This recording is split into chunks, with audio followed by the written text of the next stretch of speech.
Three Grots in a Vox is intended for a mature audience. This means there will be crude language and discussions of adult themes, especially if we're talking about tactical marines or Gabriel's Seth. Viewer discretion is not only advised but encouraged. All opinions are our own and often given for humorous purposes. Any advice is given largely for entertainment purposes and would probably be ignored. But if you do learn something useful, count it as a win. Welcome to the brand new 1,000 subscribers. Thank you very much. Three Grots and a Vox podcast. I'm here as always with Mark and Tony. How you guys doing? Still the same shit it was 2 weeks ago, but now for some reason there's like a few more of you than there were last week, which is the way it goes. 2015 when I looked earlier this evening. Thank you very, very much for all your support. It means the world to us. We will continue to try and live down to your expectations. This one person on Facebook says, What is this podcast? I never heard of before. What they like? Somebody describe it to us. And this one guy said they're like Warhammer. They're talking Warhammer, but with 8% cider, and that's cool and fun. I like that. I was going to say Warhammer, but not too serious, right? Yeah. I mean, you're not going to learn a whole lot on this podcast, I would guess. Indeed. You should probably pay attention to the disclaimer at the beginning if you were expecting to get good quality advice. Does anybody have any interesting drinks they want to share? Looking at Tony, as always. I actually don't, I've had a busy week or so, and I'm just drinking bottles of Acai. Oh, okay. I suppose I'll get something I can afford to take a little bit. I'm working from home tomorrow. I'll pour myself a little bit of this mead I had for Christmas and did over the New Year's stream. I've only drunk in New Year's with you guys. I am not on painkillers anymore, but alcohol will slow my recovery because it will thin my blood. And I have an X-ray on Monday, and hopefully they're going to. How is it going to thin your blood? And it will make you really ranty and emotional and salty, and we wouldn't want that at all now, would we? I'm already there. We'll get into that. How does alcohol thin your blood? Sorry, I'm stuck on that now. It does. It thins your blood. I don't know why it does. How? Well, I mean, that's why they call about like the drunk jacket. It's diluted with alcohol, obviously. When you're drunk, you don't feel cold, right? That's why alcohol's got a percentage rating, because that's the percentage it dilutes your blood by. You don't feel cold, no, because it's a sensory inhibitor, and it prevents the transmission of information across your nervous system. Okay, that's. I thought they literally asked me if alcohol doesn't thin your blood. Hang on, I'm looking this up now because I can't get past it. Alcohol. Yes, drinking alcohol can thin your blood because it prevents blood cells from sticking together and forming blood clots. That's why some researchers your blood. suggest That's just preventing the coagulation.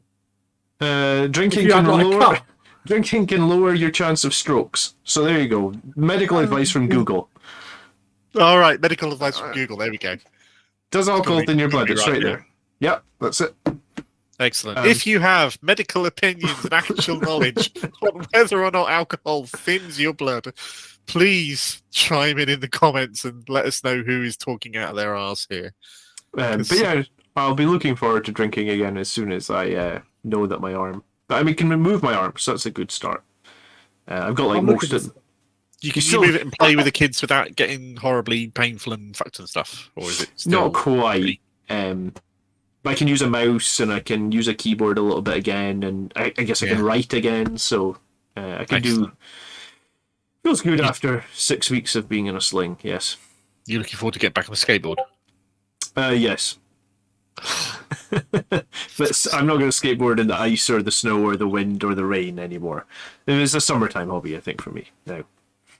So you're an extremely heavy drinker over an extremely long period of time. It can have a mild inhibiting effect on your bone marrow producing platelets. And stop your liver working. Okay. Yeah. Well, all I know is the doctor actually asked me if I drank alcohol or smoked. Yeah, they always ask you that. Yeah, I mean, I guess they always ask, right? I mean, I remember going there once, and I was like, "No, I don't smoke, and I don't really drink." And then, like an hour later, I'm sitting in my car in the car park, watching the doctor out the back having a fag. So the highest percentage of smokers are doctors, teachers, lawyers, and people who should know fucking better. So, what are we actually talking about Warhammer this week, or are we just Fine. We're just being massively this episode pedantic. was That's what we're doing. inspired by us being asked on the Discord for advice on what terrain they should get for their games and invest in, what they should be looking at and why. And I figured I could like write all this stuff and give like an essay's worth of advice. So why not make an episode out of it? Who knows? Maybe somebody will get some value. And that board is just stunningly gorgeous, isn't it? It looks like a map out of like a video game, honestly.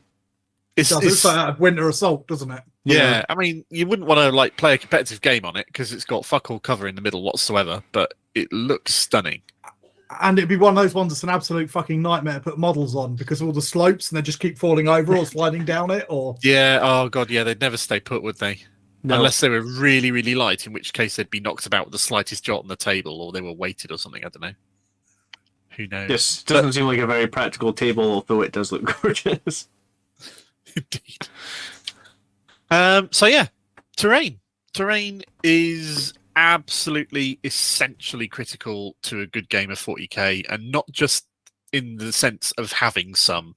It's important to the balance of the game. Which you mean? Hang on. So all those Tau players telling me that we should be playing on Planet Bowling Ball, they're not telling the truth. What, you mean a planet like this, by any chance? That's the one. Yep. I've definitely played there before. With absolutely no terrain whatsoever, where an army can line up on one side, an army can line up on the other side, and if one of them is a shooty army, then whoever gets first turn. I always seem to wins. play on that table when I bring my Blood Angels. It's the most boring, dull, uneventful, one-sided terrain get-up that you can have, second only to, or possibly alongside, this kind of setup.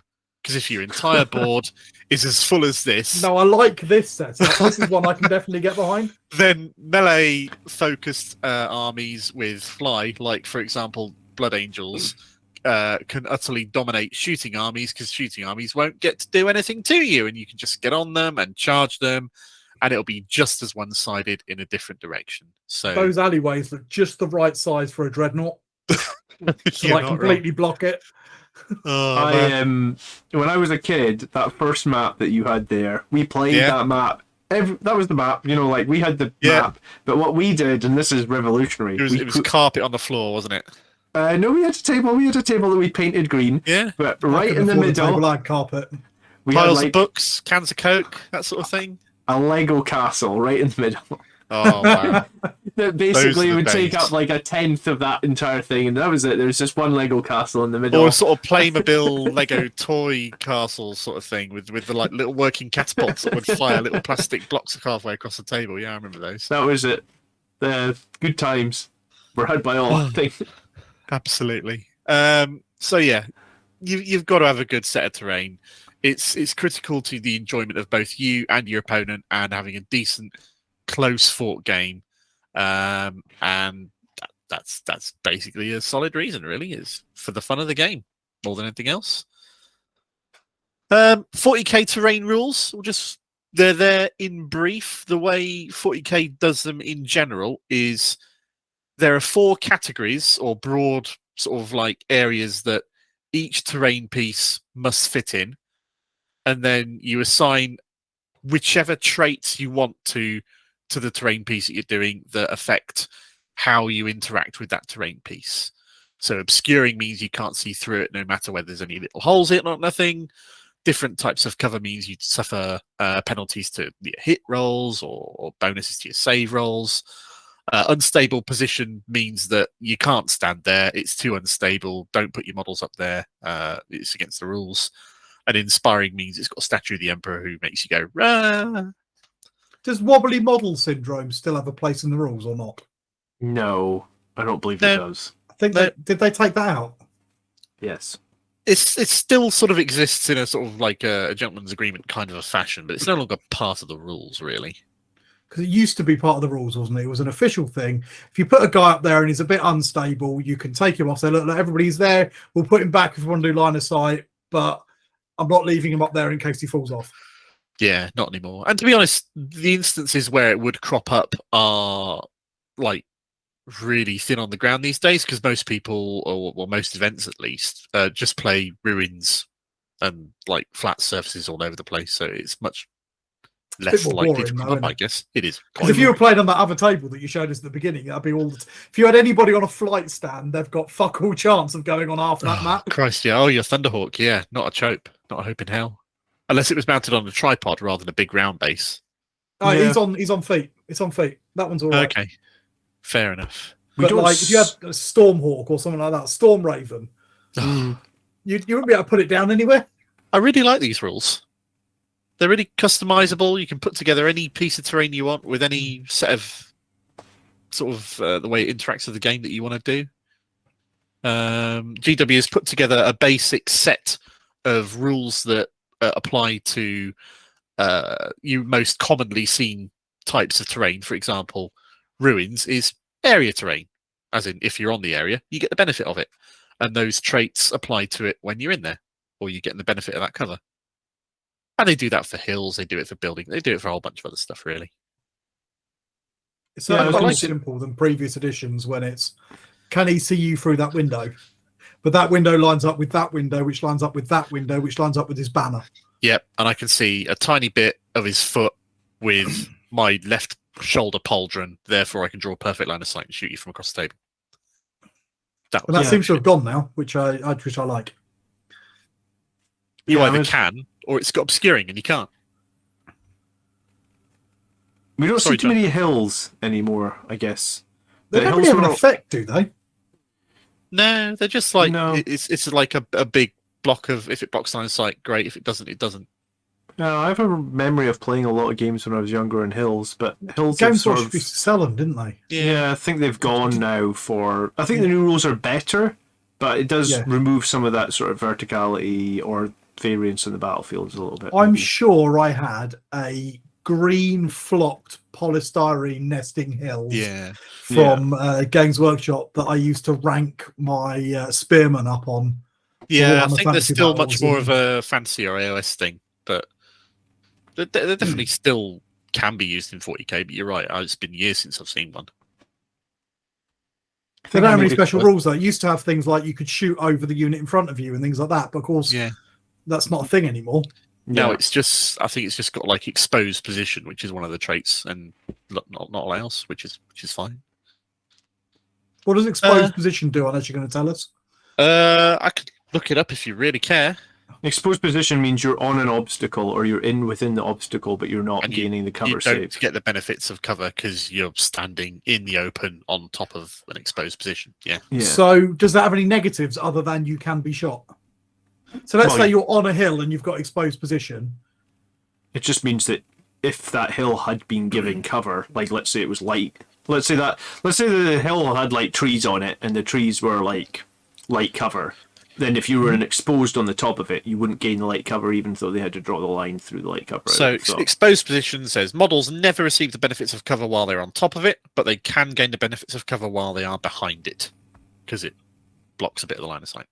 And does that line up with things like barricades and stuff like that? So if you put like a load of barricades around a hill, and then all your guys, your artillery was on the hill. Yeah, so you'd be drawing through the barricades rather than through the hill, more than anything else. Yeah, the tournament I'm going to at the weekend typically don't play light cover. They just play dense, and they play if you're touching it or if you're behind it, then it's -1 to hit you. I like the idea of simplifying the amount of rules and interactions you've got to do in that regard. That works for me. I have to admit that when we play, we just say ruins are dense cover that are all obscuring.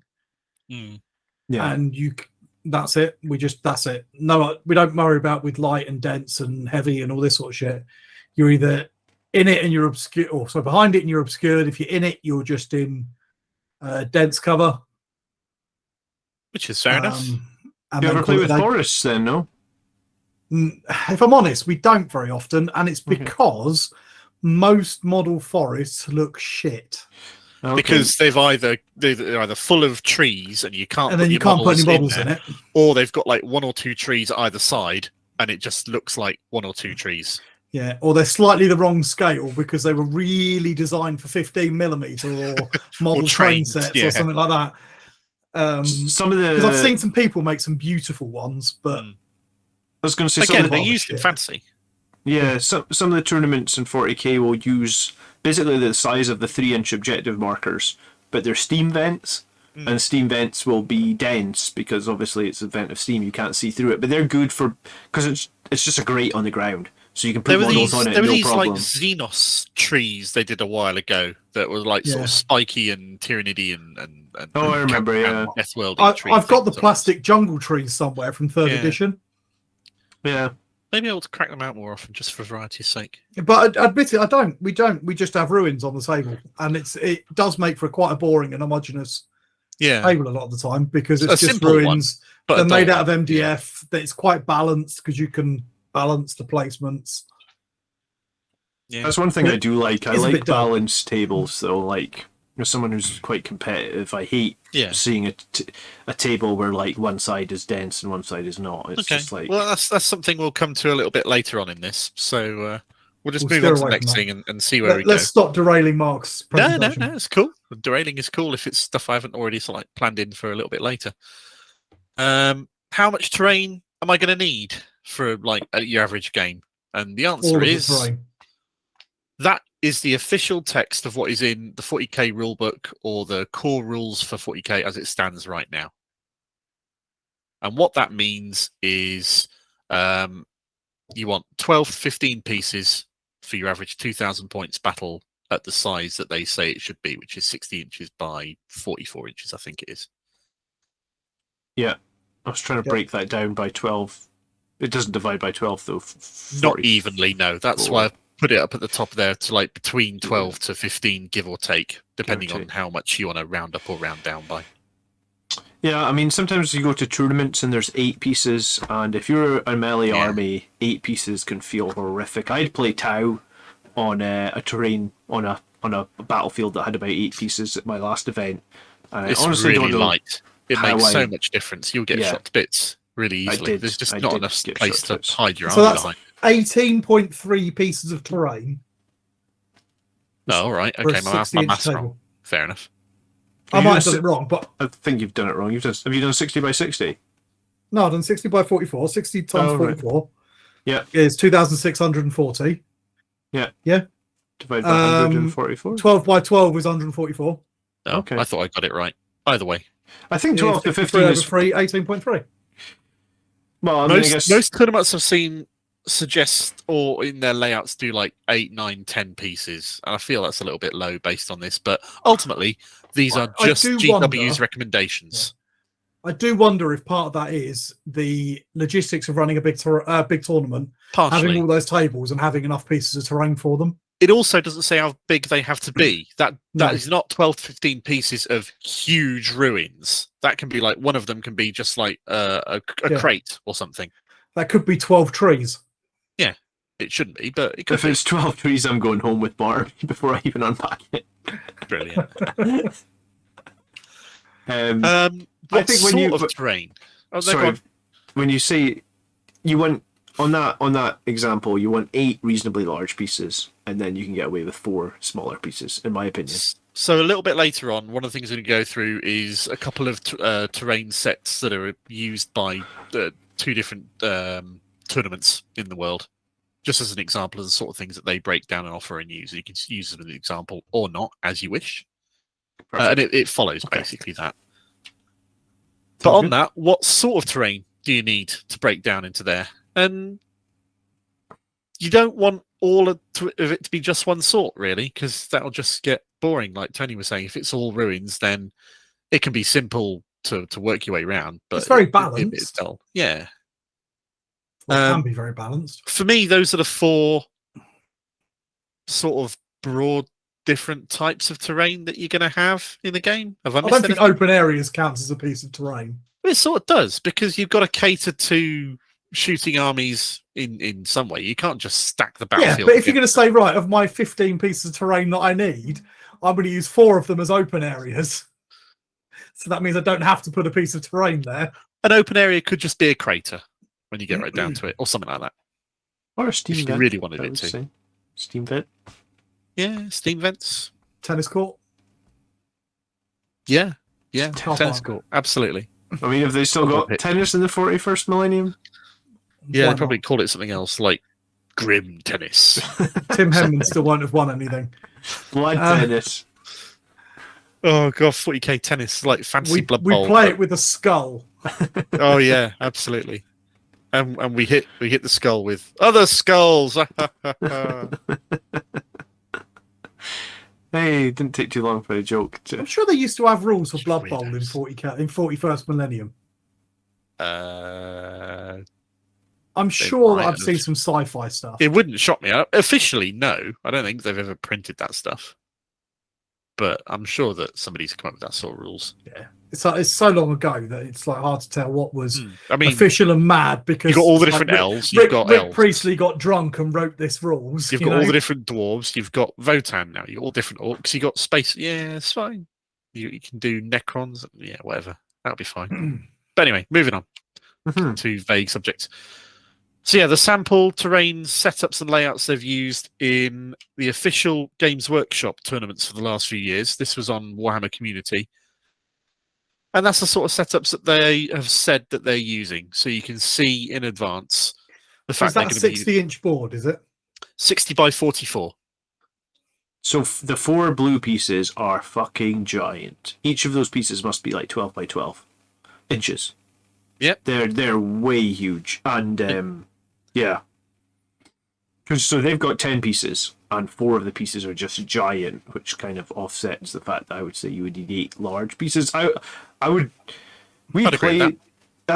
you're making those sort of pieces, because we've made them before on like our table using other pieces of tournament terrain, they're almost like 2 pieces mashed together to make those large blue ones. If for a 12 by 12 square, that makes perfect sense to me. I feel like it would have been a lot easier if they'd given you a percentage for filling the board. You mean? Yeah, and said like, right, 40% of your table needs to be filled with stuff, because this has got 10 pieces. But if you're following the rule of earlier, 1 piece for every 12 inches, well, it should have 18. But obviously, if it's 18, that's too many. If you've got giant ones like that blue one, because that looking at the picture looks like about a third. It's strange that they've contradicted themselves, but yeah, I mean, it's probably slightly over maybe a third. A third of your board should be covered in terrain. Looking at those setups. I mean, this isn't a science. This is much more of an art, and you're never really going to know what the balance is until you try it and see what works for you and the games that you're playing, and the terrain collection you've got access to. Really. Yeah, and this terrain setup or whatnot actually really does melee armies a very good justice as well. If you've got a fast moving melee army, then you can do a lot with this terrain setup. In my experience, though, in the local tournaments that I play at, no one uses this. Unfortunately, I would love to play some tournaments on it, but no. Which leads me on to another set of layouts that's used by the UK tournament circuit or UK TC tournaments. These are the sorts of layouts and rules and guidelines that they're currently using in their event packs. And this is typically what I use on my stream. I'm going to be back in just 1 second. Okay, yeah, sure, no worries. So you got 3, 6, 8, 10 pieces there on the board. And you got... So that's much less, looking at that, than the 30% or so that the GW were recommending. It's much less of a floor print on each piece, but it's also a lot more sort of spread out as well. Yeah, but I'm just taking a percentage of table covered in stuff. This is much smaller. But it doesn't necessarily have to be table floor print covered in stuff, because it's meant to block the line of sights and break up how far you can shoot uninterruptedly across the board and eviscerate people before they get to you. Yeah, I understand that, but it's going to have some sort of bearing. I mean, if you go back to the previous one and you think, now I'm just sort of looking at the fire lanes across it. Now, that one on the right has got no fire lanes across the whole map. The one on the left has got one down the middle, and that's it. And then you look at the ones on the next page. Well, then every one of these boards has got some lanes. From what I can see, it's got some lanes, and that's going to have a huge impact. That's going to make shooting armies much, much more powerful. And isn't that going to factor into the balance of the armies? If you're playing on GW terrain that they've designed the game around, you're going to have. And if a tournament makes this stuff apparent ahead of time, you can plan your army based on what you know the terrain layouts are going to be like. If I'm playing on that map on the far right, I'm thinking, fuck, I'm bringing Votan or Guard or Tau. Yeah, that's exactly what people do. It's this type of metagame the map planning. I can blow up. Yeah. Yeah, I actually this map here, the one you call out on the far right, where you just have those thin walls. On the top left and top bottom right objective, those thin walls don't provide a cover save and they're not obscuring. So yes, this map is an absolute nightmare for Space Marines at the moment because you have to basically put essentially that guy's in the open if you want to hold those two objectives in the corner. It's going to be a nightmare for anybody that's not just I bring oodles of long range shooting, or armor that can sit on objectives and be safe. Which so that looks rubbish to me. There's an argument to say that promotes a balanced approach to your army because you've got to have range capability and melee capability in order to excel across the various different types of board that you might come but there are the some event. armies. There are some armies that are built around long range shooting. Yeah, and there are some armies that aren't. You know, if you're Guard, you've got lots of tanks with long guns, or Tau with all your rail guns, or Votan with your big BB cannons of doom. You've got those things. If you're Space Marines, you don't have those long range kind of effect weapons. So this, to me, feels really unbalanced for certain factions over others. But that's standard in our. Yeah, I mean that's the way that the tournaments are being run at the moment. So I guess it is really hard to make a board that is going to be equal opportunity for all types of armies. Yeah, I think that's why at the GW terrain or GW tournaments, some armies like Blood Angels perform better. Because if you only have one line of sight or one lane of shooting across the whole map and they can just avoid it, then great. And this is what I'm getting at, because if they're basing their win rate percentages on that, then they're going to have an artificially higher win rate for melee armies than overshooting armies. But if the tournament you're playing at are using that, then they're actually their real life win rate is going to be much lower. Yeah. Because so in terms of advice to you, the viewer, please take these as inspiration. Don't take these as gospel. Because they have their good points and they have their bad points. This is going to be a big effect. If you're going to a tournament, one of the most important things before you start writing your list is to go, do we know what sorts of maps they play on? Maybe find other people who have played on this group's tournaments before.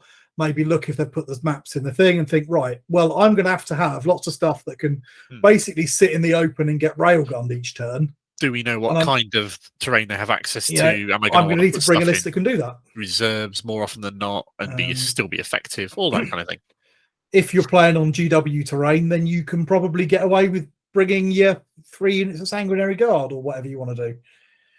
Because it doesn't matter. You don't need to sit on any things in the open. Right. However, the flip side of that is that this was designed by GW because obviously they had access to whatever terrain they wanted to put in there from their collection of terrain that they produce and sell. This was done in agreement with a MDF producing company that does a lot of MDF terrain, and they bought it in bulk from that company. So they had those 4 pieces of terrain there. And that's going to have an effect because tournaments it's all are uniform. So expensive as well to run. They can only afford so much terrain. Yeah. And for your own terrain collection, you can be a lot more diverse and get whatever you want to. Yeah. So in terms of the sorts of terrain that exist that you can buy and that you might want to look and consider whether or not you get and what the pros and cons of each type are. I think there's 5 rough types I've gone through in here. The first one, and probably the most expensive, is official GW plastic terrain. Which is also difficult to know what to buy because I just see that graphic of the middle piece of terrain and also the one on the far left, and they're fucking useless for actual competitive gaming. Yeah, they can be, but this is just a snapshot of the stuff that they produce and make. They're more for things like Necromunda or fun games, narrative games. This terrain is really, really detailed, quite resilient, and pricey because it's officially GW made. It is gorgeous though. A lot of it's really, really nice. Storing it can be a bit of a bugger because, as you can see, some of it is pretty sort of space intensive, but you're going to find that with most types of terrain. Yeah, to be fair. You can pick it up cheap if you go through things like the Imperium magazine. Yeah, they give terrain in there. They give a few bits, but it's not big bits generally. You get a few Sector Mechanicus generators and a few crates and that sort of thing, but you don't get any kind of Yeah. Certainly in the latest one, you haven't any buildings as such. No, and in the left there, that row of 3, in the middle is some ruined walls, and the GW do buildings based off that sort of architectural style, so you can get nice and chunky ruins. Do they still sell the Cities of Death stuff? I don't think so. Because that was beautiful, because that was all modular, wasn't it? And you built the buildings you wanted to out of it. It's based off that Sector Imperialis sort of aesthetic where you've got the 8-sided columns and then the buildings all sort of go around that. But yeah, the premise is there. I think while you can make really nice things out of the GW terrain, I think in tournaments you're very unlikely to see it. They're limited and they're expensive. Yeah, buying loads of this to outfit 100, 200 tables worth of decent quantity of GW terrain is not going to be cheap. It's just prohibitive. It's just not happening. Yeah. So to a slightly less expensive type of terrain, there's Resin Terrain, which can be literally anything because it's made by anyone out there. They don't have to fit to any kind of aesthetic. It can be sculpted, sold on Etsy, run a price range, and still be pretty detailed. Yeah, and when we're saying resin, we don't just mean resin. We also mean kind of FDM, but it's that kind of like plastic third-party printed stuff, because like if you resin printed a house, then you're looking at 100 quid's worth of resin. But if you FDM'd it, it's actually a little bit more reasonable, and you can still make some really good looking stuff. I see some beautiful like 3D printing Patreons on that for STLs to make these fantastic buildings and that, and they do look beautiful, some of them. Yeah, absolutely. The variety is just enormous, so that if you want to take your time looking, you can find some really cool looking stuff. This is some stuff that I pulled off Etsy, just to take on here to illustrate. But I do know a company that does their Resin Terrain, and they sell it pre-painted as well, which will cost you a little bit extra. But you get pre-painted terrain. That looks 15 mil. Is that just the picture, or it's just a picture? It is the picture. We've used some of this stuff. I forget the name of the company. Urban. Is it? They're from GameMat.eu's website. Yeah. We've got those rocks on the bottom right hand photo. We've got those terrain pieces on the top left hand photo. Yeah. Yeah, if you just want to save time and get something that, I mean, their way of painting it, I think, is they just spray it and then they dry brush the crap out of it. But I mean, it looks good enough to get you started. Terrain, yeah, it's absolutely fine. Did you get sponsored by someone for terrain, John? I thought that I remember seeing. Remember you getting a load of new terrain for? They gave us half price on a set of terrain, and then we moved on to the tournament terrain, and we don't use it anymore. None of the stuff in this is sponsored, by the way. If they all come from particular manufacturers, it's because I either personally quite like them or I've conveniently found the pictures. So yeah, there you go. Speedway. If you want to sponsor us, go nuts. Touch. Yeah. We want to hear from you. Some sponsorships. I'm still waiting for Raid Shadow Legends. I was going to say we've got 1,000 subscribers now. It's serious business. Yeah. Ooh, we're on the up and up. I'm going to soon. It's going to be Surfshark, Raid, NordVPN. Yeah. Oh man. The downside to Resin Terrain like this, in my experience, is it tends to be heavy and awkward to store. And if it is pre-painted like this, then the odd knock and chip will just like scratch all the paint off. And I was going to say get that with whatever you store anyway. It's brittle as well. If you drop one of these things, expect it to be in 1,000 pieces. I've found the FDM printed stuff to be a little bit more durable than the resin printed stuff. Okay. It's a little bit more flexible, which means that it can take a few knocks a little bit more. Okay. I think if you want, like those ruins on the far left photo, I think if you want to deck out a whole like you can just buy that one ruin set, and that will basically give you like the 12 pieces, almost good enough to make, that tournament map from the example, the non-GW example you shared a few slides ago. I think you're talking like £140. But I guess because it is all pre-painted, then £140 is a one-off. If you can split between a few gaming friends, maybe it's not 50 quid each or something, and then you've got nice painted terrain. I don't know if you're going to mention it later, but that's sort of like with the Arcs of Omen terrain, isn't it? That's £140 for your table. Yeah, the Arc-Stone stuff's not on my hit of- list because that falls under GW plastic as far as I'm concerned. But that's I appreciate the sort of thing that you'd buy between a couple of you, or a if you had gaming sort of club. a group of four mates or something, you split it up and it becomes a little bit more reasonable. And if you buy the pre-painted stuff, then you haven't got to put it on some poor bastard who then has to paint it all. And if you're looking, if you're looking for a cheaper option still, then another popular option at the moment these days is laser cut MDF terrain, which is the type of terrain used by the UKTC. And I really like this stuff. It comes in a massive wide variety of the sort of things that they produce, and I really enjoy building it. I think it's great fun. Do you enjoy building it? Yeah. Because I've got fucking stacks of it lying around here that I don't want to. Because it makes your fingers stink of laser cut fucking glue, and all that shit. Don't get me wrong. I wouldn't want to build loads of it, but building that Eldar piece on the far right there—that would be cool. No, I wouldn't. Have you done anything like that? Before you start saying, "Oh, it'd be really fun," have you built one of those big sets yet? So let me. Can't easily reach it from here. I haven't built one of these big sets, but I have, and I built a few dinosaurs and things, and they were fine. I've built about I don't know. I've definitely built a board's worth of this stuff. Yeah, over my gaming life. As a club, we invested in TT Combat. Yeah, that's where these pictures come from. Yeah. We bought an absolute fuck ton of it. We bought enough to fully, and not like that tournament terrain, I mean properly fill 4 or 5 full 60 by 44 tables of the stuff. All right, that's more than I would want to build. I'd want to build a board's worth, but yeah. And even one of those giant kits takes forever. And you're sitting there filing away, and then you accidentally break a bit, and you're like, because it's super brittle and it's super easy to break unless you go out, buy some more MDF and actually base it properly. So it's so fragile. Tony's not a fan. All right. I don't know. I am a fan because it's cheap. It's super cheap. It is very cheap. I mean, that that board there on the left would be a full table's worth for the UKTC, and they'd sell that for about 80 quid. Yeah, if not cheaper.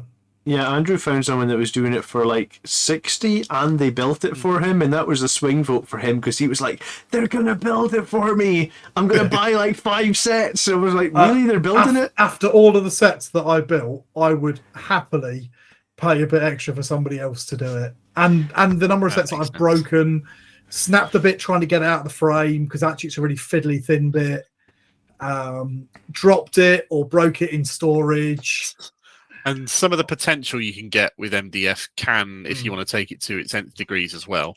You see things like the board there on the left, which is full laser cut MDF dual layer board as well.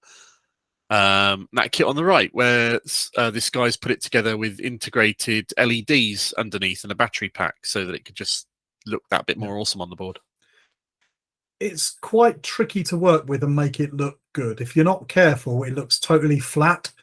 And if you go to a lot of the tournaments, the ruins look fine from distance, but as you get closer, you find that they're perfectly smooth, just a flat color, because there's no texture really to take dry brushing or anything like that.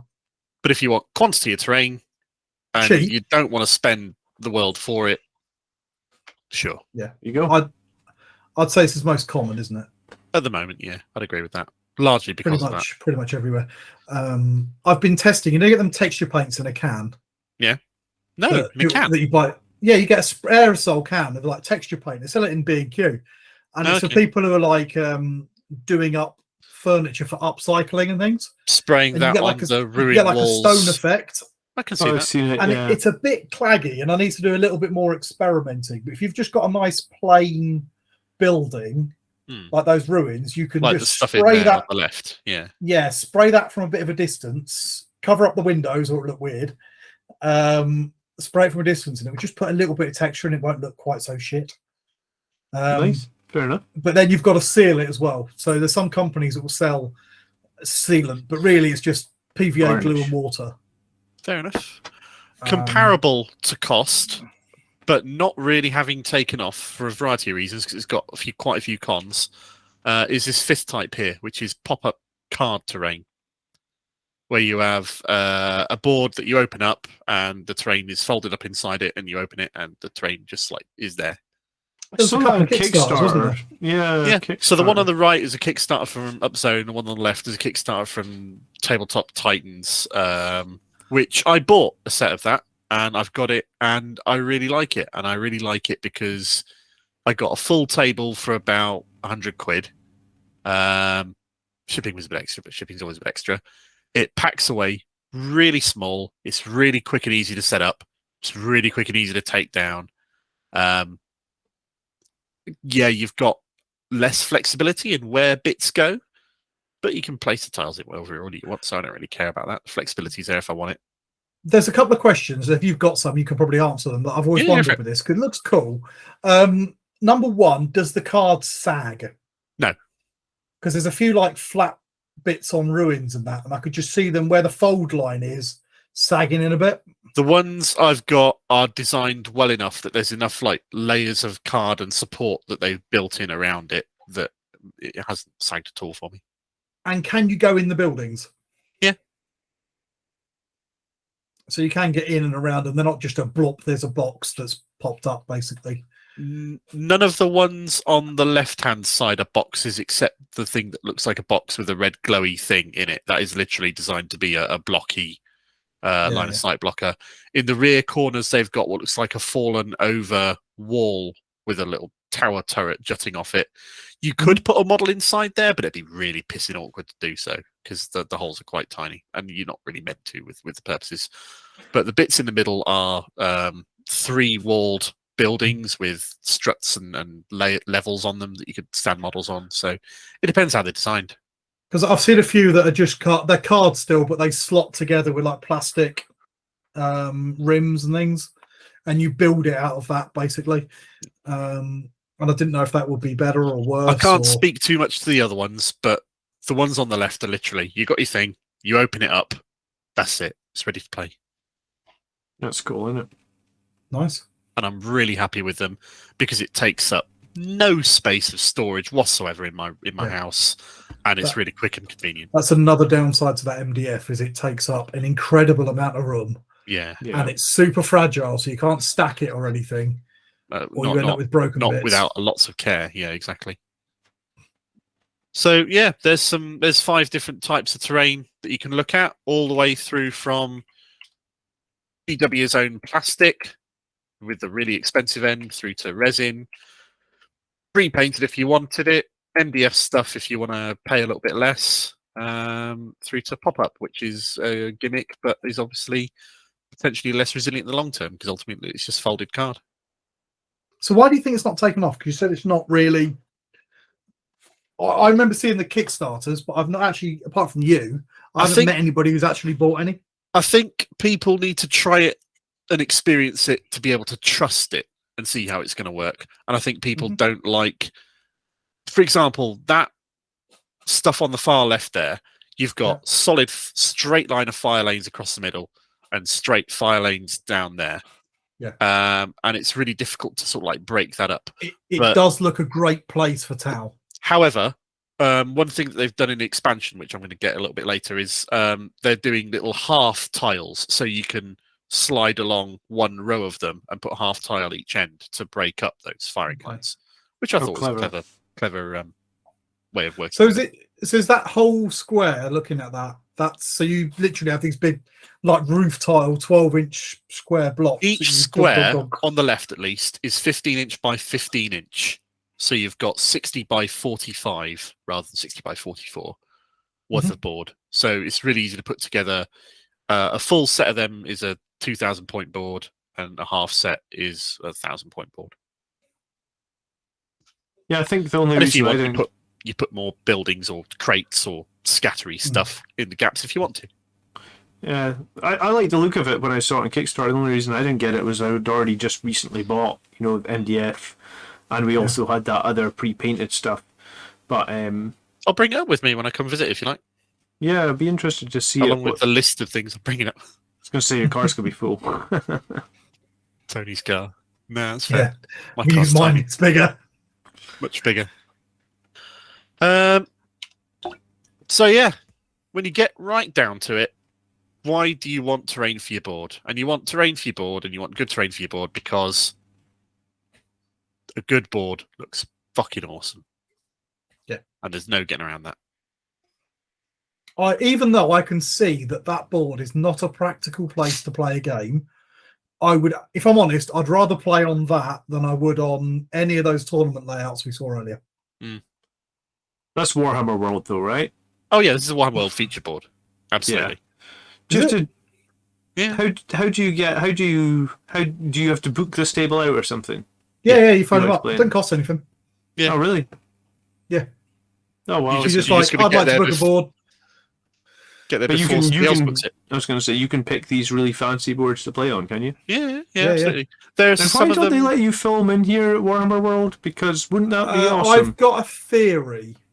It must be they bunnies. Don't tell you. Yeah. No, I don't think it's monies. I tell you why I reckon it is. Because from what I can gather, they're actually not too strict about it in the gaming hall so much.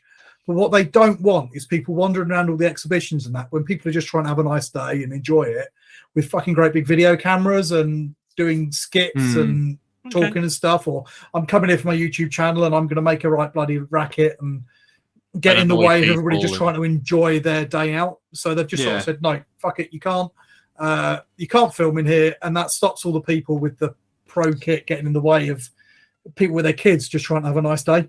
It's entirely possible. I might be completely wrong. It might be some kind of money thing, but I don't think it is. They seem to, when they've had people in there filming, you think, look at YouTube channels that have been in there, they tend to be shut when they're doing that. They tend to be in there when the exhibitions are closed rather than open. And that leads me to think they don't really want that mixing. But again, I could be dead wrong. Because if you remember, when we went there on that day, was it Games Day or one of the open days or something like that? Yeah, I think. They weren't bothered by us filming in that main hall. No, not at all. Well, we didn't get any good footage. That's why anybody's really seen any of it. But in that main hall, they were quite happy for us to have the camera out and that sort of stuff. Take pics and take the odd little shot. Yeah, you're absolutely right. And we weren't shy. We said we were doing it for the channel and stuff like that. So, yeah, I reckon it's to do with basically just infringing on other people's enjoyment. They don't want it to turn into that. And if that is the case, then I've got a bit of respect for them because I could see how that could be bloody annoying. If you're just there with your kids and you can't look at the thing that your kids want to look at because so-and-so's filming. That's the end of my terrain thing. Anything you want to mention that I haven't mentioned, or you want to go back and talk about again? I think something we didn't really touch on too much is the point of terrain. I don't mean from a competitive balance point of view, because yeah, absolutely, you need to balance it, and the more you've got, and there's more stuff over one type of army than the other. But why you might want it, other than it just looking fucking awesome, because not everybody's trying to play a super balanced game of 40k, and it can be a really strong narrative point as well. Yeah. If you want to play, like I'm going to play Devastation or of Baal. Necromunda or whatever else. I want to play Devastation of Baal, and I'm going to build up my Arx Angelicum on one side, and I'm going to have a siege going on, and that kind of extra cinematic layer can really enhance your game to 40k. Yeah. And I think that's quite important to note. You don't have to just go out and buy the ruins that fit in the tournament arrangements. No, not at all. It all just helps the immersion and the feel of something going on, which... And I think that's one of the most important things. Like you say, playing on a terrain like that is fucking awesome. It's going to be rubbish if you're trying to win a GT, but only one out of the three of us give a shit about that. So, well, give a serious shit anyway. We'll put it that way. I do think that's something. This is the end of my terrain feature, John. Is there anything that you want to go back and look at, or you want to mention that I haven't spoken about? Yeah, no, I can hear you from the other room. Sorry. What size board do you think that is? That would be 6x4. Really? That would be bigger than a current. I was going to say it's quite. I feel like it's quite a bit bigger. Is it? I'd imagine GW would have built that in the 6 foot by 4 foot tradition before they shrunk the board sizes down in 9th edition. 6 foot is what, 96 inches? No, 72. 6 times 12. Yeah, 72. Okay. I think that's even bigger than that. It looks more than just 12 inches bigger. But anyway, yeah. I think that you can have a lot of fun with the terrain. Like if you had if you could set up a board like this, I shudder. This terrain on this board would cost as much as my army cost. You know that? Oh yeah. And all the work required to make it, build it, paint it, store it, everything. Yeah. That's the dream, right? Like, we got 1,000 subscribers. We need 10,000. So if you haven't subscribed yet, now's the time. This is one of the reasons why Sorry, go on. If we get to 10,000 subscribers, we will set up somewhere. We will make that terrain and people can come and play on it. Someone's we need 10,000 subscribers. Quote you on it. Bloody hell. Okay. Well, yeah, but I mean, if we get 10,000 subscribers, that'd be fine. It'll be fine. Everyone's always wanted their own feature board, haven't they? Yeah. Until they really think about it and think, I can't store it. And after 6 months of playing games on always the same terrain, I'm going to get a bit bored of it. Which is why I ditched almost all of my old stuff. I still kept some of the choicier bits and bought the pop-up. Yeah. I keep seeing in the back of my head a Blood Bowl stadium. Yeah.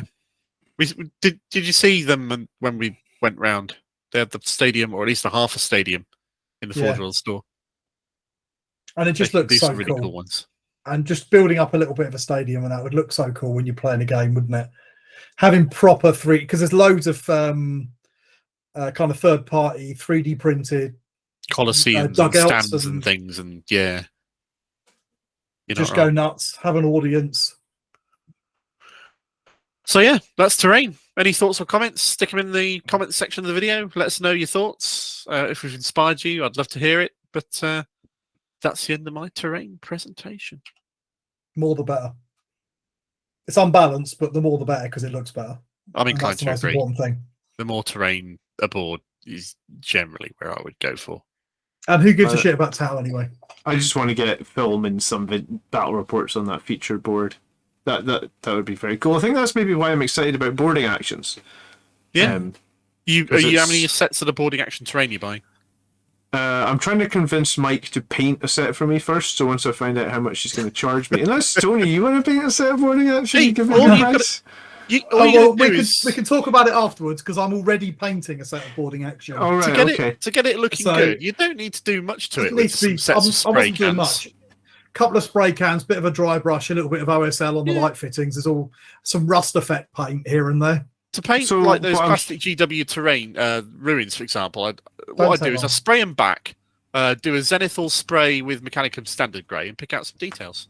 So what I'm hearing is it should be quite a cheap quote. Perfect, Mark. Thanks, Tony. Let me know your quote whenever you can. Depends on the quality you want to request, I suppose. Because you can spend hours on it, or you can spend 10 minutes on it. I'm looking for someone to do it in 10 minutes. I'm not needing it to be. But it's really easy to do. It's not. Your shipping costs from Tony and back might not be. Might not be great. You get a tin of that, spray it all silver, and then slap a load of oils on top. Bit of dry brushing. That's what I'm needing. And maybe a bit of airbrushing yellow on the spotlights and things that are around it. And it will look great because you're not going to be looking in detail at every little rivet. It's just setting the scene. Yeah, I'm excited to try boarding actions. That's all it needs to be. Oh, shit. One thing I thought of that I should have put in the terrain video but didn't. Mats, the floor. The floor mats. Aside from the 3D parts of the terrain, buying a printed mat to play your game on is kind of the way it's done really these days, isn't it? After I've still got a flock green mat. Wow. Nice. I don't use it very often, but that's left over from Warhammer Fantasy Battle, and that is a GW official flock green mat. Since they started doing those giant mouse mat game, they're way better. I've not looked back because the detail on them is great. They can be any color and design you want them to be. They're really resilient. They're waterproof. The dice bounce. Do you still have that satisfyingly. cheapo code or whatever? You had like a deal on them, didn't you, John? Yeah, no, I don't think they're doing that, unfortunately. I did get some mats at half price, I guess. I advertised them for a little while, but I think they're maybe not in stock anymore. I also have a GW battle box. I don't know if you guys remember those. Are they the giant 3D printed boards that they had that was all like little bits of hilly terrain and were kind of textured and these like rivers of skulls down some of them?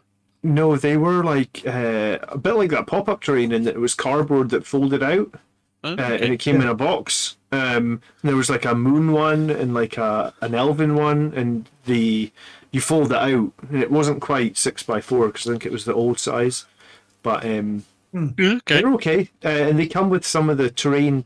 They come. What were those walls? Sector Mechanicus. If you buy like the Moonbase one, you get like a box of Sector Mechanicus in with it as well. So they're okay, but they're a lot pricier than those mats. You can get those mats for as little as like 40-50 quid, can't you? Yeah, yeah. I mean, if you want to get a full-size 40k one, you're probably looking at maybe 20-30 quid more than that, depending, plus bit of shipping. But I'm trying to think who we used previously. GameMat.eu is the big one. JW Gaming is the one that John used, I think. Yeah, GameMat is the one that I'm looking at these days because they do a huge variety. They've got ones that are at Aeronautica scale or like viewed from high above, so they look like planes could be dogfighting over these massive vistas, or they do Blood Bowl arenas, which have got all the templates and measurements that you need pre-printed on it, so you don't need to bring any templates with you, or sort of thing. That look really cool. Yeah, I could be up for that, definitely.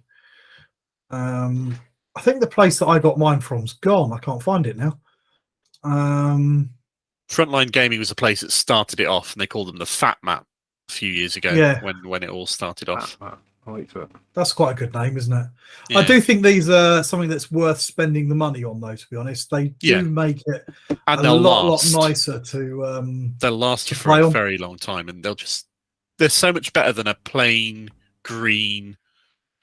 I mean, the green flock rollout thing is classic, but it's just not. But they were really thin, and they used to crease, and that was just and the bits of flock would just come off and fly everywhere and leave a massive mess. I've had them for years. I can't understand how it's still got flock attached to it, to be honest. Because I've had my game mats now like 5 years, and if you keep them nice, I expect they'll never last 20, 25 years. That'd be great. So pile of glory for the first time in a while for us. First up is Mr. BAC. Yeah, I haven't done much because of my broken arm, but I have been putting. Excuse? Yeah, I mean it's an excuse. So it's heavy intercessors. Yeah, and Terminators with Thunderhammers. I haven't done much at all really because it's. I'm a slow painter anyway, so half it again with the broken arm. But I'm just going to put 3 colours on a few things. I'm actually going to put 3 colours on those Terminators there. The heavy intercessors to play with, and not okay. Yeah, and I'm thinking a repulsor because it's 220 points now, and I've had it for fucking forever. You know, the repulsor can't carry those heavy Gravis Marines, right? Yeah, repulsors can. Oh, sorry, Impulsor. God, they all sound the same. I get them. Yeah. So you're right. The repulsor can. My apologies. Don't know if I'm going to field it, but I've had it for way too long, and it's in it, so it's just out of shot. But okay. What kind of guns are you gonna use them as? What on the heavy intercessors? They're going to be the medium type, the heavy type, or the Daka type? I think they're going to be the Daka type. If it run as Blood Angels, I think it makes sense to be the Daka type. I think for any of them, it's like normal intercessors. I'm still reckon that the assault variant is the best one. The amount they bump the range up by, even on the assault Daka variant, means you still get a decent range out of them.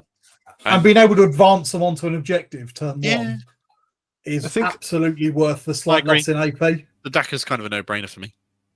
Yeah, I think with the sticky objectives, my plan for them was to sticky something and then head to the middle for the changes to Oath of Moment. In that being in the middle is useful now, and having toughness 5.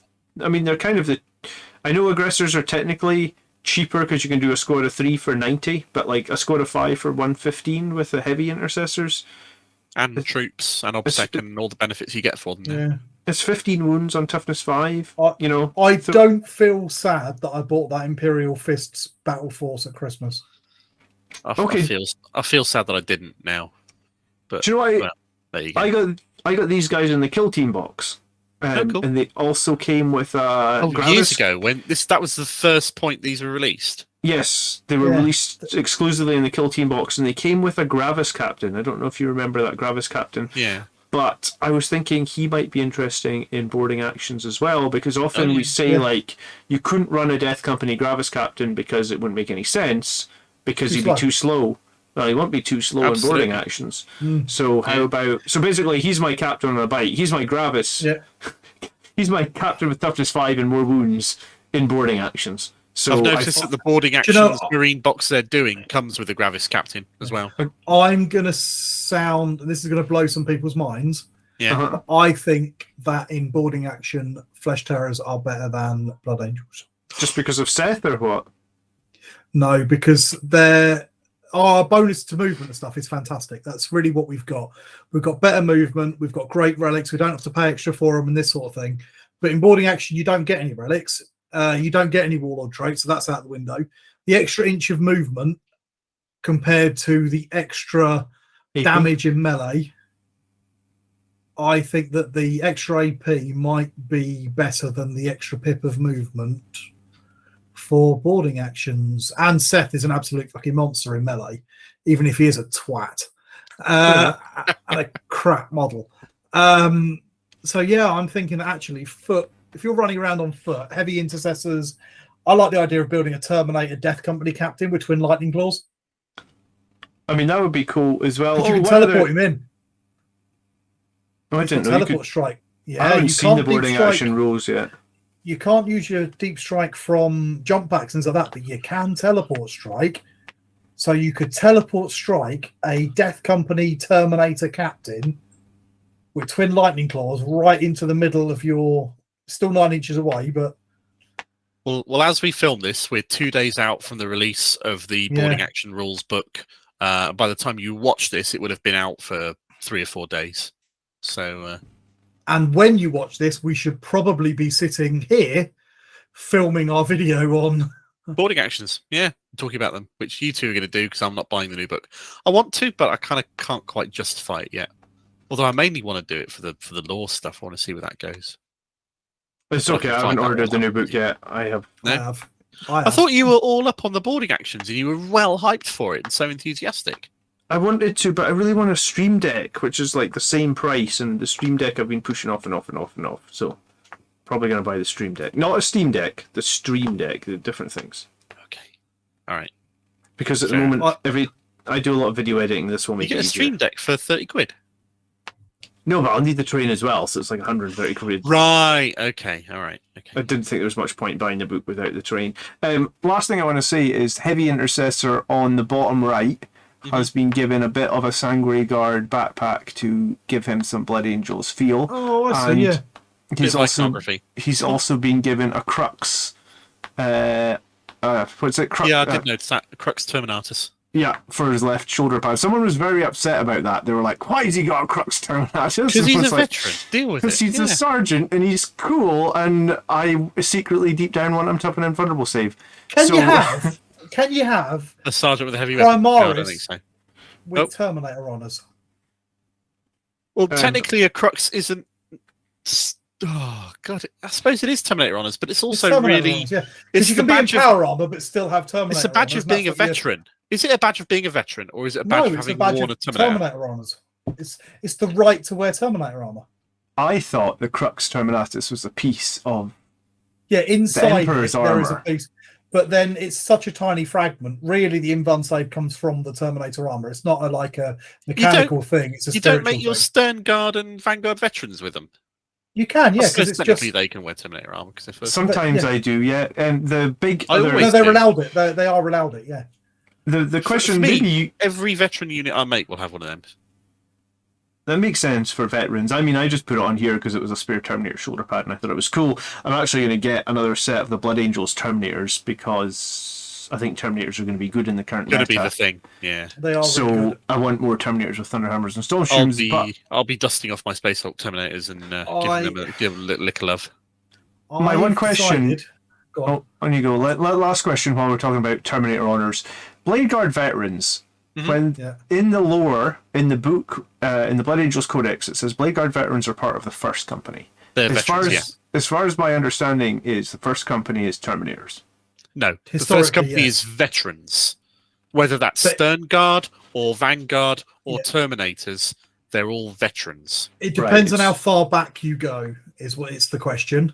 Oh, right. The further back you, because if you go right back, then the Blood Angels were able to equip their whole first company with Terminator armor, and that was part of their thing. And that was because they were a first founding chapter, and they've got loads of it lying about, and they had lots of it. And then later on, they thought, no, we're going to introduce these Stern Guard and Vanguard, and we're going to say, well, they're still first company, that they've still got the Terminator honors. They're still elite. They've still been going for a while. Sometimes it's not appropriate for them to be wearing their Terminator armor. But now they've got a problem because Primaris. And when they first come out, how could you have an elite veteran Primaris? He's just been born. Yeah. And obviously the Primaris break company structure regardless. How can they have hundreds of years experience? Well, they can't. Their argument is with Indomitus, they stretched the timeline and changed it all and did some rewrites to fluff to mean that the Indomitus Crusade had been going on for longer, which meant that they could start to bring in a bit more greebly. And then they retconned it and shrunk it down in time frame as well, which was even more ridiculous. Which is a bit weird and all over the place, to try and sort of shoehorn them into that kind of veteran, because otherwise it didn't work. They couldn't have veteran Primaris, didn't work. I think they also said things along the lines of Call had some like advanced training imprints in their brains and stuff, which is like VR training type shit. But yeah, they're supposedly been trained before this time in the Matrix. But they didn't know that they could have the flaw. I just finished the Astrath book today. Spoiler, just don't listen for the next 5 seconds. Every Primaris model in the Astrath book falls to the Red Thirst, basically. Every model. Yeah. So I was like, how did they not know that they had the flaw? What I want to know is if it was going on for hundreds of years before they got to the Blood Angels. I'm pretty sure Call did know.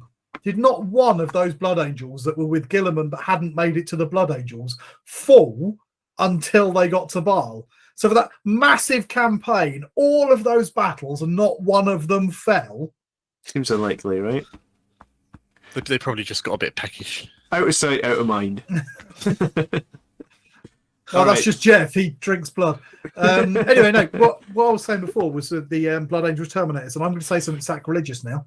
All right, go on. I don't think they're very good. All right. I don't think not in game. In game, they're great. Oh. The models. I was going to say that's because you haven't given them a Primaris edge. Which specific ones are you talking about? Are you talking about all the Blood Angel Terminators? Because there's two sorts. You got the monopose ones from Space Hulk, and then you got the Blood Angel Assault Terminators. All of them. I really like the Assault Terminators. The actual Let me tell you Blood why, and then you'll understand my point. I don't know. The posing is beautiful, and when you sort of look at them lined up, they look great. Spoiler alert: we're about to see some. That I finished painting recently. Why I think they're not very good, it's got nothing to do with the posing, and it's got nothing to do with the iconography in that.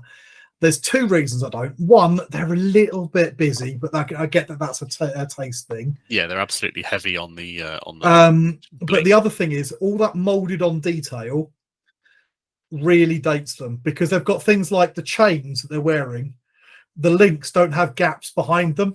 Okay. So it's just jutting out of his chest. There's a big flat surface, and that's a link at the front. So they look great when you look at them dead on, but you're like looking at purity seals that are just completely molded on the surface and are solid. Which means that if you look at them from an angle or the side and that, they've got really thick, ugly detail that doesn't make sense. Because it should be a hollow, but obviously they can't make it as a hollow with that older technology. I appreciate your point of view, but that's a product of time, though, isn't it? It absolutely is, and it's just that how old really is that dated. kit, man? Years. Pretty old. And the Space Hulk ones are the same, like 6th ed, 7th ed sort of time, something like that. Yeah. So you're talking like 10 years at least, right? No, not quite 10. Maybe like 7 or 8, maybe. The technology's moved on, and you look at them compared to newer kits, and that 3D detail is just so much. It's 3D, it's hollow behind it, and things like that. And it just looks so much better. And the same with the Space Hulk ones; they look amazing, dead on. I don't think that makes them look bad, but I do think that makes them not look as good as the more modern stuff. I'll give you that. Yeah. So I personally prefer the standard Terminator kit, because that doesn't have that problem. and then you can stick fancy shoulder pads and bling all over it, because then you're adding to that, and you've got those hollows, and it is a 3D sculpt then, rather than just a 2D sculpt stretched. Last question. I think that can look better.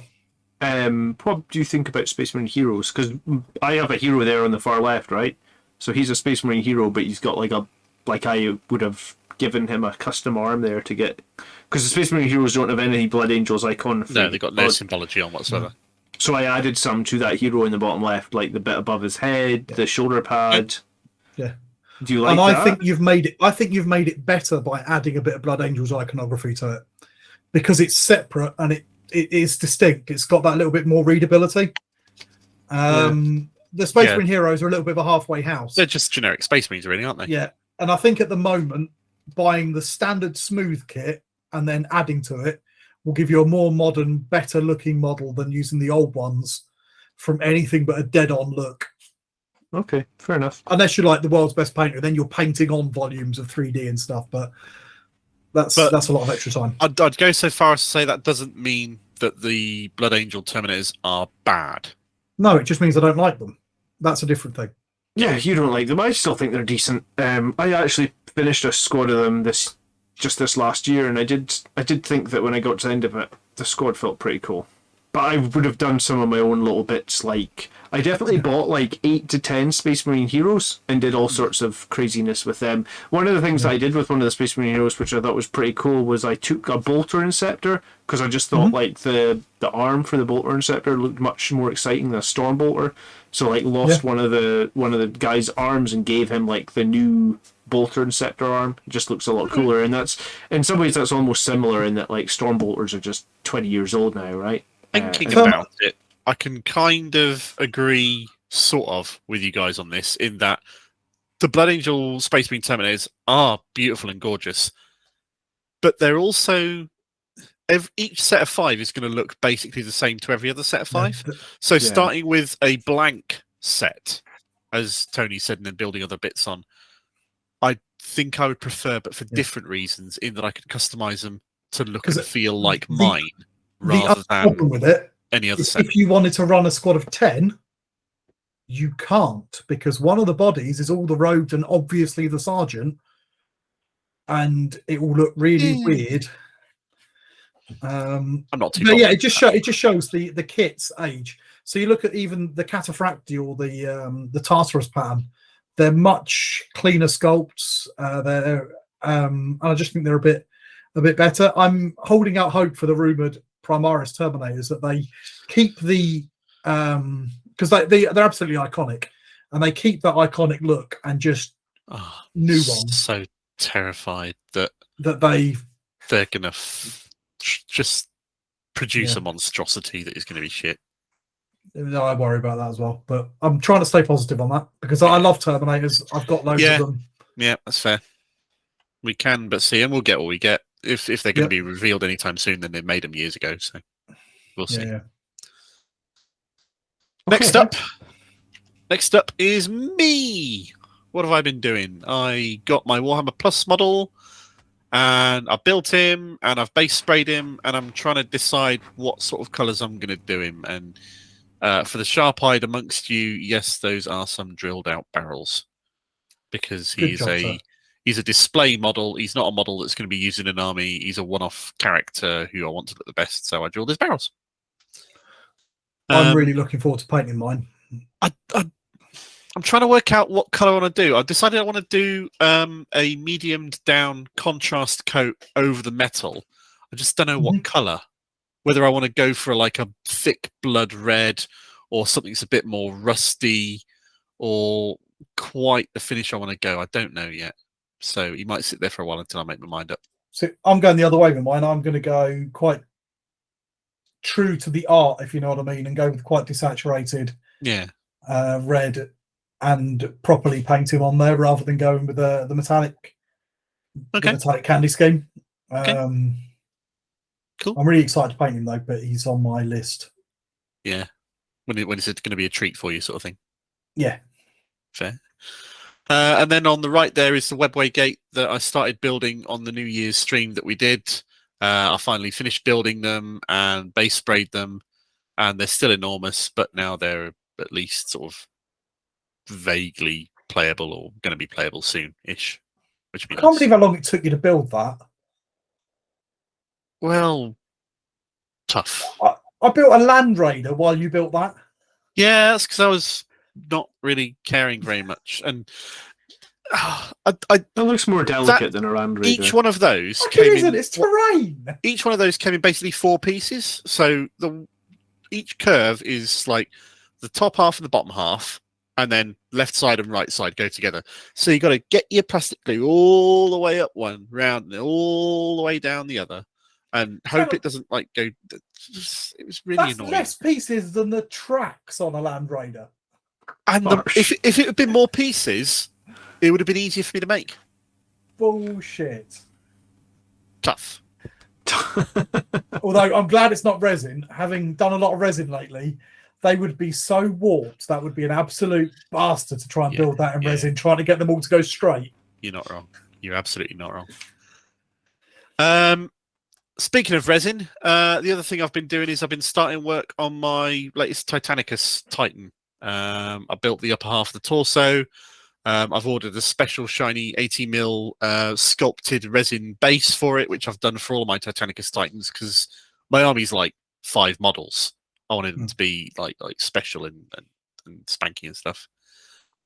So I'll carry on progressing with that. So how big is the direwolf, roughly? So the torso in question is here, and I can hold it up next to the aforementioned Terminator. So it's fairly chunky then, isn't it? Yeah, they're not it's small. Not huge, but it's fairly chunky. And if you turn it sort of front on there. It's sort of the size of like a chicken dreadnought. The torso is about that high. On its legs, yeah, it'll be that. Give or take. It looks about the same sort of rough size as like a Primaris Outrider. Yeah, the size of the base is going to be dreadnought size base. So they're quite big. Yeah, they're not small. The detail in them is amazing, but they're is that all resin? Yeah, and it's a recent resin sculpt, not an old one, so it's smartly put together. The instructions make sense, and it's all very, very good. Yeah, having done a few of the old photocopied instructions, Forge World ones, yeah. Have you cracked Fire Apps open yet? No, it's on the list. I did build something. The video will have come out today. Just before we filmed this, as in filming for you guys watching. If you're watching on release, that would have been a week ago. So yeah, it would have come out a week ago, but it's just come out for us. Of the Astraeus, which I've just finished building, and that was it was a slog, to be honest. That took a good few days to build. There are some panel gaps in there that people could climb into and live in. You should get some grots and put some grot heads in there. Like you could. They are ginormous. Wow. Like I normally use this Vallejo plastic stuff in a tube to fill in gaps. I just got it handy. And that's great for little gap filling and things. And I love it. But I don't think I own enough. Is it one of the things where you could like chop up bits of sprue or something and slide them in and melt? Well, I'm going to get them. I'll get the milliput out and I'll stuff it like that because it's it's about the size of a gap around your bathroom. As you were doing like DIY. Is it a Blood Angels Astraeus or is this commissioned Astraeus? Blood Angels Astraeus. Oh, okay. Yours. Yeah. Good man. Well, looking at what else Tony has been working on. This is the first of 3 pictures you sent me. Those top 2 there look familiar. Yeah. So on the top, there's a couple of pictures from different angles of a Amazon team that I painted up for Mark for his Christmas present, which were quite a lot of fun to paint them up. He kept saying, "Oh, he wants to play Amazons, but he ain't got time to paint them." So there we go. So we did those. I even did all the little crappy bits that come with them in the packet, the balls and tokens and shit. Yeah. So we did that. I this is why I was talking about those Blood Angels Terminators. There is a set of Blood Angels Terminators underneath there, and a random Space Hulk one that I happen to have lied about, so I did him at the same time. So you're speaking from experience at the very least. I'm speaking from experience, and I'm speaking from the fact that I've just done that set, and while I was doing it, I was feeling really frustrated with some of the aspects of the sculpt, thinking this is not aged well. Because I've not gone outrageously long, super in depth in painting the stuff, but I did a sort of the weird glowy blue effect on that on the.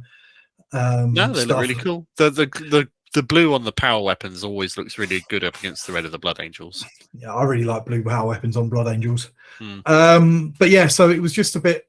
This has dated in some of these areas a little bit.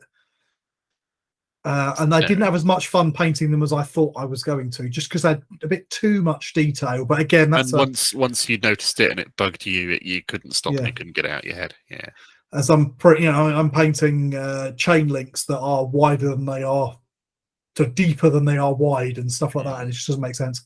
So anyway, so we got those done. I also did a Vindicator Laser Destroyer with some little freehand on the door there. I see that.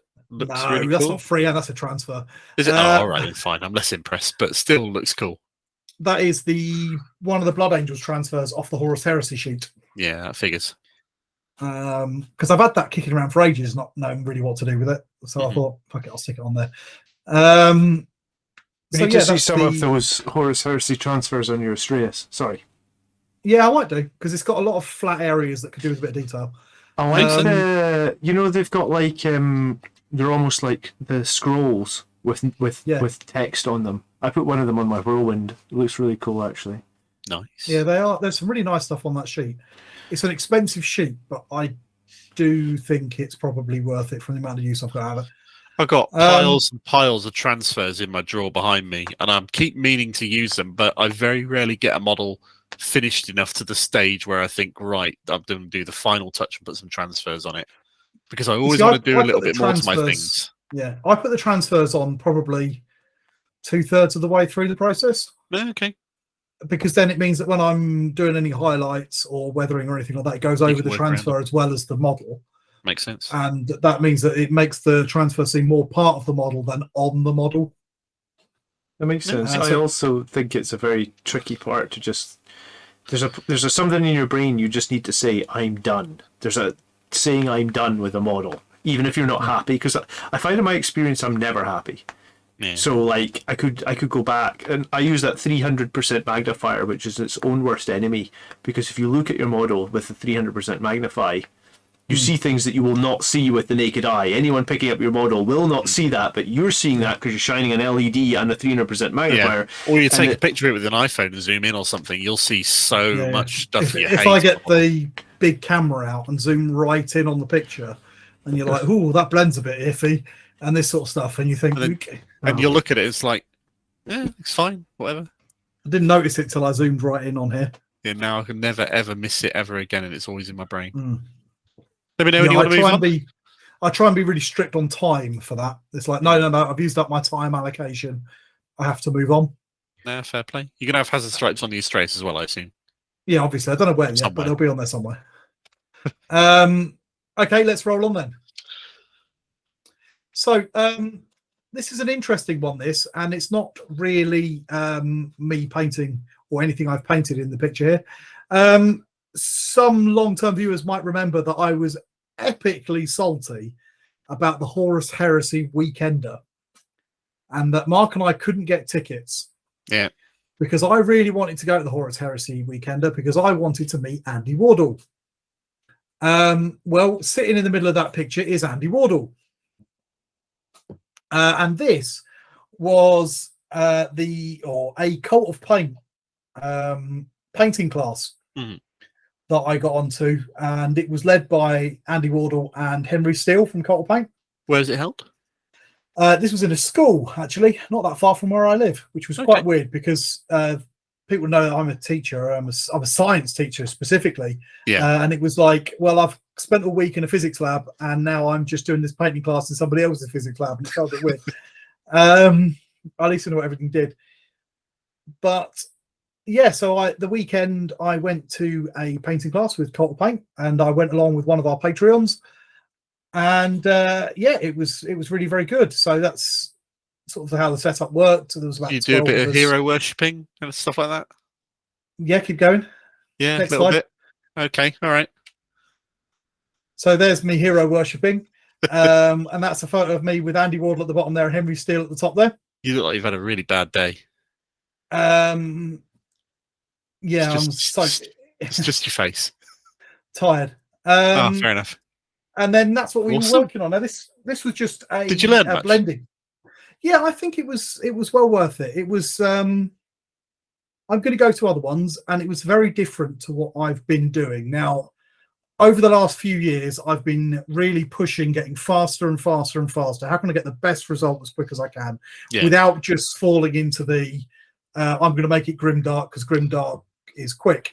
So this is good because this was no, you're not allowed to move on. Go back and keep adding contrast and that. So you can see in the pictures there. Now, only one of those models is mine. Right. And I'm just grabbing him. Here he is. You won't be able to see on the camera, but this was just on blending, and it was building up volumetric highlights and blending and glazing them in to try and get some contrast and that in the model. And I was only allowed to use a couple of paints. And I didn't get to pick what those paints were. So all I had was Baraknar Burgundy and Screamer Pink. And then towards the last half an hour, they let me have a white paint. Right. So it was trying to make the smoothest transition, only having those couple of paints to work with. Okay. I think, and it was quite interesting. So the as you're looking at it, the guy on the right holding his gun up. Yeah. That was my attempt after a few hours. Because this was the good thing. It's about slowing down. Okay. Normally I'll just blast through this in a couple of hours, be done. This is like, no, keep working on that leg.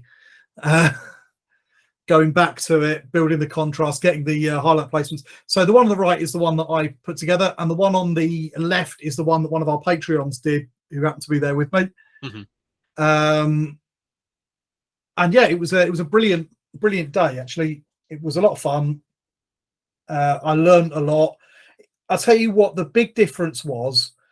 I didn't learn any new techniques on this one because I think it was probably aimed more at a little bit more towards the beginners. Right. But what it did let me do was be doing this with an expert, a proper expert, not Jeff from the pub or someone who's looked at a picture, but someone who is a multiple golden demon winning painter going, looking at it from all angles, because that was the other thing, because I have a habit of being a bit lazy with some angles that you can't look at. And looking at it from those different angles going, look, so we've got it in this angle and you've got the bounce highlight there and your blend on that section's a little bit rougher than that section. That bit needs to be 0.5 millimeter up higher. And it was that kind of like really, really specific feedback that you just can't get from a picture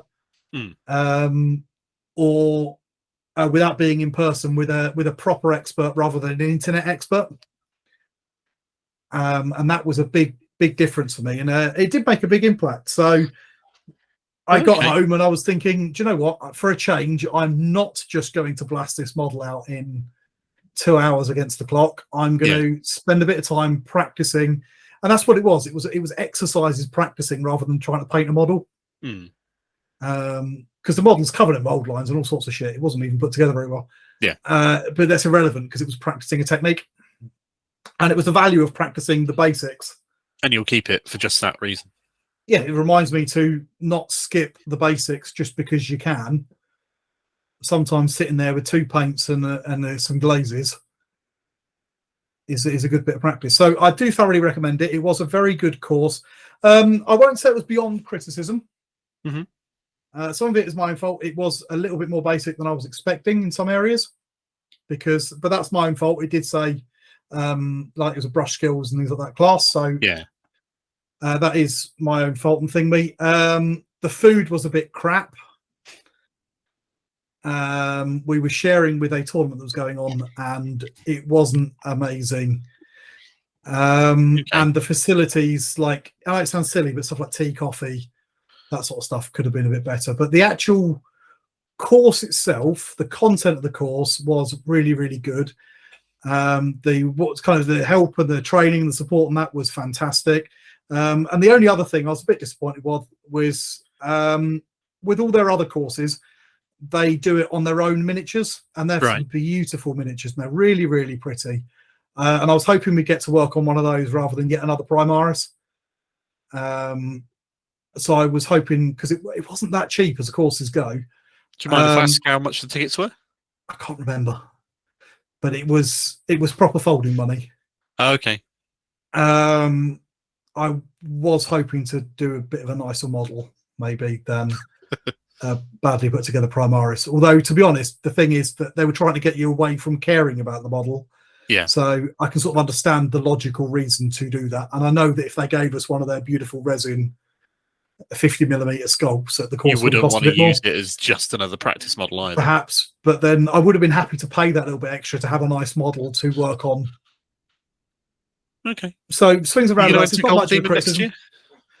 This sounds a lot like it's building up to the patience of continually working on one model and making it as well as you can do. Which sounds like I'm not going to say yes, thing. But maybe. It's been a long time since I've done a proper painting competition.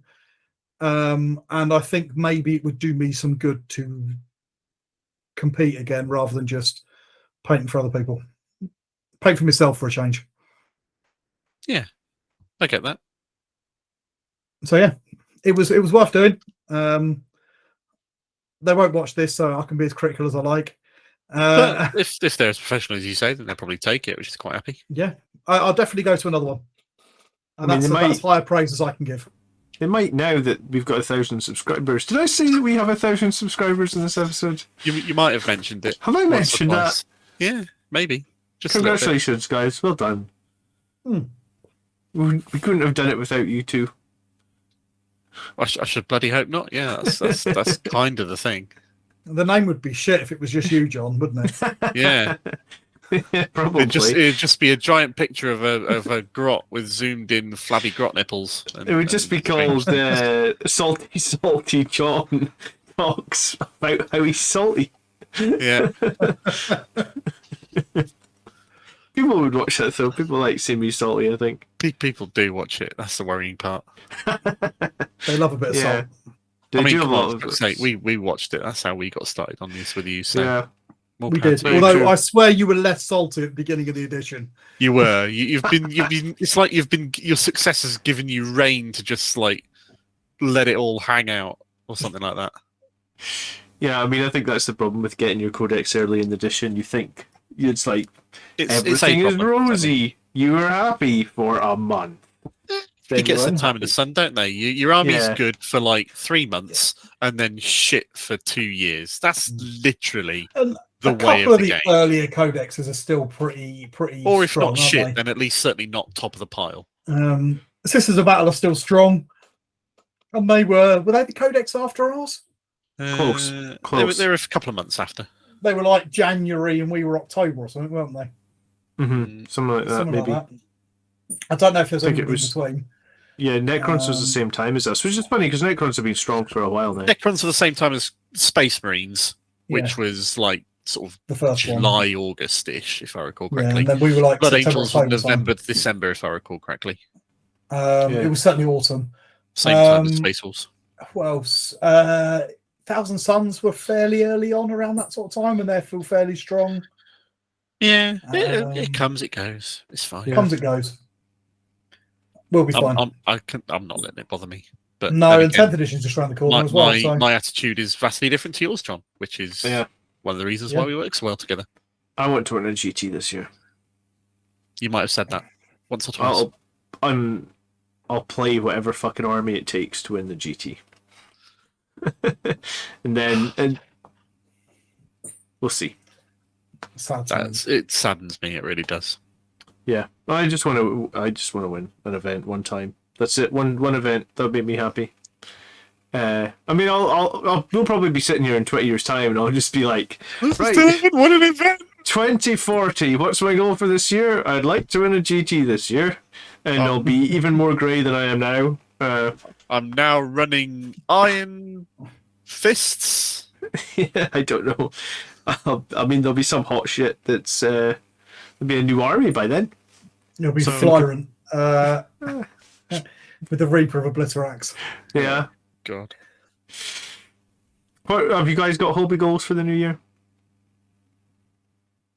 No, I've stopped setting them, to be honest, because I never meet them, so I just don't bother anymore. I was going to start a new army with 10th. I was planning on starting 1,000 Suns properly. I've got the models, so I haven't painted and built for 10th edition because I like to start a new one with a new edition. But when we broke 1,000 subs, one of our patrons sent a message, just said 1,000 subs, 1,000 sons. And I saw that.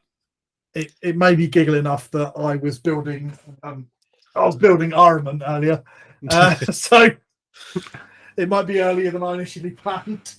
I'm gonna get rid of this shelf here and get rid of all the models that are on it and do something else on there instead, though, because that's an army that I've not touched in years from a game system called Drop Fleet Commander, which is like epic scale stuff. And I love the game. It's really tactical. It's really fun. No fucker plays it. Which that's the TC Combat own that now, don't they? It is, yeah. I don't know if they used to, but they do own that now. They bought the Drop Fleet and Drop Zone Commander stuff. Yeah, exactly right. And I love the game. It's really well thought out. Yeah. The story's nice. The models are nice. It's like huge levels of armies rather than just the 40k scale stuff. It's what Epic should be. Yeah, there's a few games like that. Scale Colour make their own game, and it's got beautiful models and it looks really good, but no fucker plays it. Yeah. And I'm not that bothered. I do buy models just to paint and things like that, but I've got plenty of those. I'll keep a few of the models that I like, but as an army, it's sat there. It's not been played for years. It's going to go. Are you going to sell it, or are you just going to box it up in case it? If I can find someone to buy it, great. If I can't, then it's going to go one way or the other. If that means it ends up in the bin, then it ends up in the bin. But I'll maybe making room. Surely eBay. Painted models go well on eBay. Andrew's painting is tragic, and he sold some Tyranids and Necrons on eBay for like more the thing than you've got to bear in mind is that people play those games. True.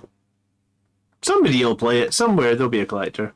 Yeah, and they might pay me. I couldn't throw away something. They might pay me a tenner for it, but for the amount of effort it would take to sell it, for the return I'd get, I've got to think maybe I'm just not going to bother.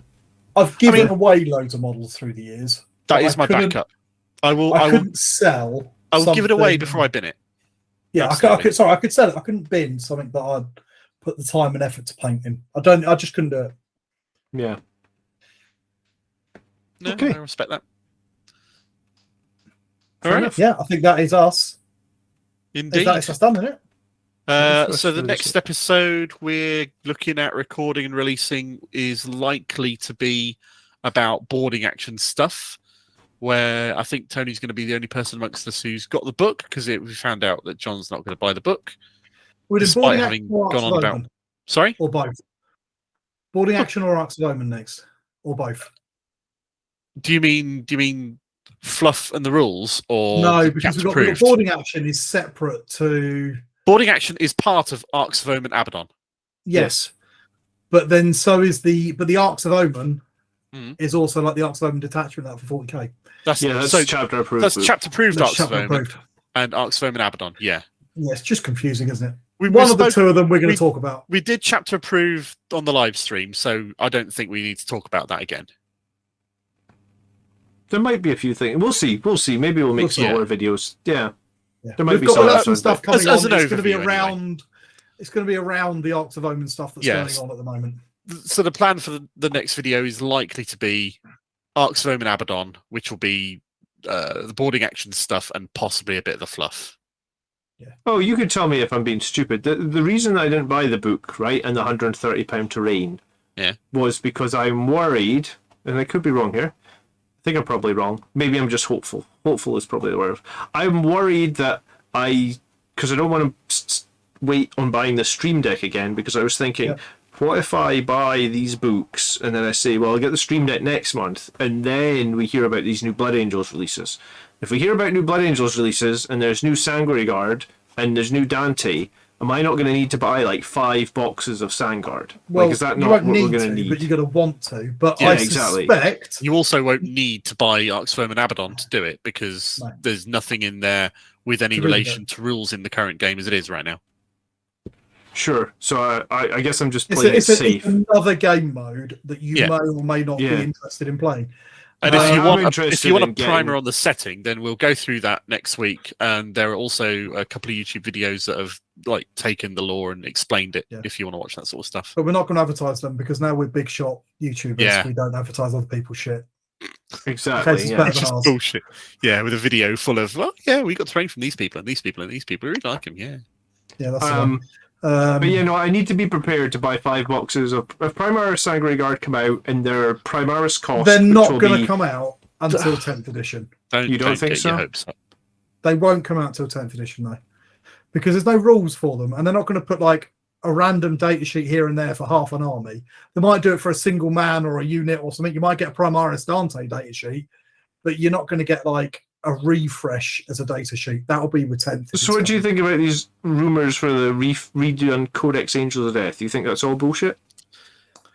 I thought it was just a wishful thinking rumor, but seeing the thing about Azrael's Primaris redo and the little feature Blood Angels have got in this new book, I'm thinking that it might be a thing.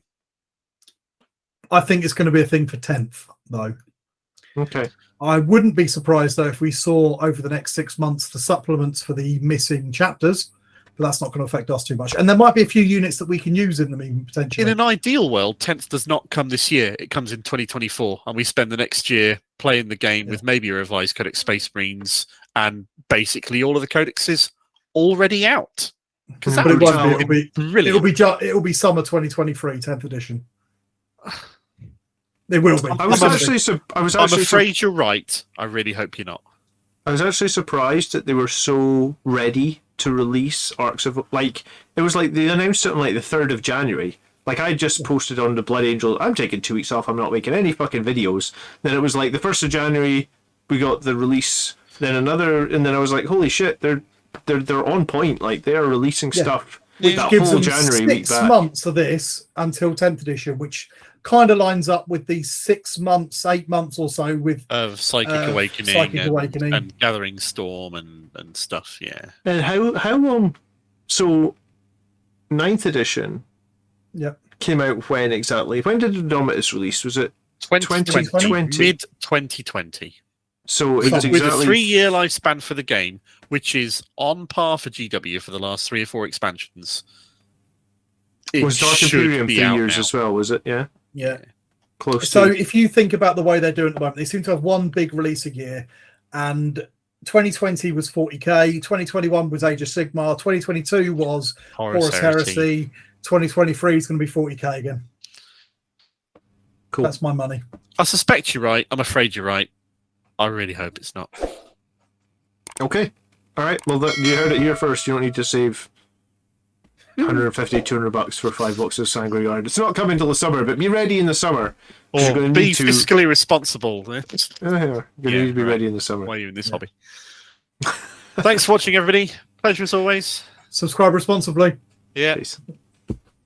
Good night. Bye-bye.